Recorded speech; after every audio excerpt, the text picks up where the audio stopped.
In the DC metropolitan area, there are several environmental injustices that take place. Neighborhoods in southeast DC and Norton, Virginia are being taken over by trash transfer stations and one of the largest incinerators in the entire United States. The issues on trash transfer stations and incinerators have several people worried about their health and the future of their neighborhoods. To understand how waste affects us, we must first look at the life cycle of trash. What happens to the trash when we are done with it? Once we dispose of the trash, we put our trash into trash bins that go out roughly 2 times a week. The trash can then gets dumped into garbage trucks and taken to transfer stations, such as the transfer station in DC Ward 5. The Benning Road transfer station is located next to residential homes, grocery stores, and local churches. These communities are subject to dust, trash, truck pollution, noise, and vermin. The quality of life is severely affected by these transfer stations. DC's Department of Public Works run 2 large transfer stations in the predominantly black communities of Fort Toten and Benning Road.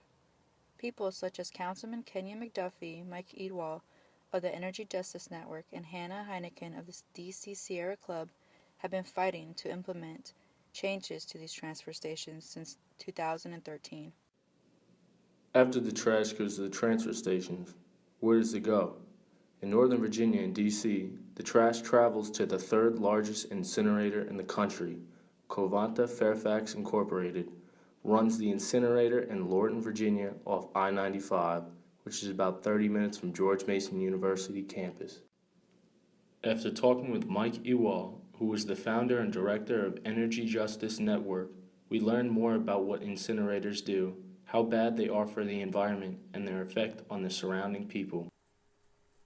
According to Mr. Ewall, incinerators are the most expensive and polluting way to make energy or manage waste, and the majority of the incinerators in the United States are between Virginia and Maine. Toxins, such as dioxin, are being put into the air by the burning of trash, which then pollutes into the air by the ashes affect not only the workers at the incinerator, but the neighborhoods surrounding the incinerator. The burning of the trash also puts in toxins in the air, which were not originally there, and they can also turn the molecules in the air into toxins, which are bad for the environment. Waste to energy is a PR term, says Ewall. Trash to steam is also a lie. There is more in trash than water, thus more in incinerator pollution than water vapor. The reality is that incinerators waste 3 to 5 times more energy than they recover. If you compare the energy produced through incineration to the embodied energy lost by not recycling that and composing those materials, which must then be produced against from raw resources. When asked about how incinerators affect the people in the surrounding areas, Ewell was straight to the point. Even though it is hard to study the effects of incinerators on human population, there are studies that show that cancer and asthma rate had increased. He used the example of Harrisburg, Pennsylvania incinerator, which has affected people several states away.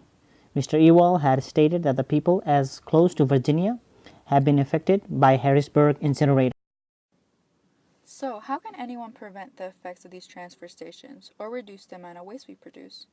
One attempt from DC's former Mayor Gray had initiated a zero waste school through the Sustainable DC program.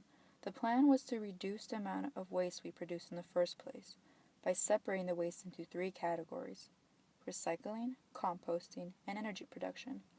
So far, these goals have failed to be met. The district is stating they simply do not have the funds to make proper changes, but one can speculate that their priorities fall elsewhere. Approximately 900,000 tons of solid waste is currently managed in the district.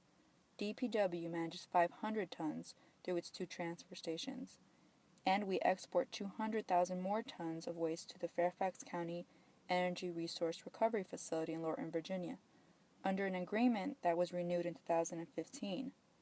The total annual cost, including transfer station operations, is approximately $20 million. Surely there is a more effective and affordable way. Since Muriel Bowser became mayor, she has put her plan for Sustainable DC into action. The Office of Waste Diversion opened in the Department of Public Works with 3 new employees to lead waste diversion initiatives in the district. 28 compost cooperatives are helping reduce waste through the Department of Parks and Recreation's community composting program.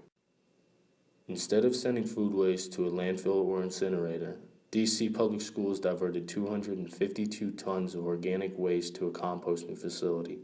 12 schools participated in the DC Reduce First Lunch Edition Challenge in March 2016 by measuring waste totals and taking action to reduce the amount of uneaten food sometimes thrown away. This is a great start, but there are still some unresolved issues. The transfer stations are still concentrated in Ward 5, DC, and the Covanta Fairfax incinerator has 5 more years on their contract with DC's Department of Public Works. Every alternative in waste management is a better option than burning trash through incineration, and we should work on ending future contracts with local incinerators.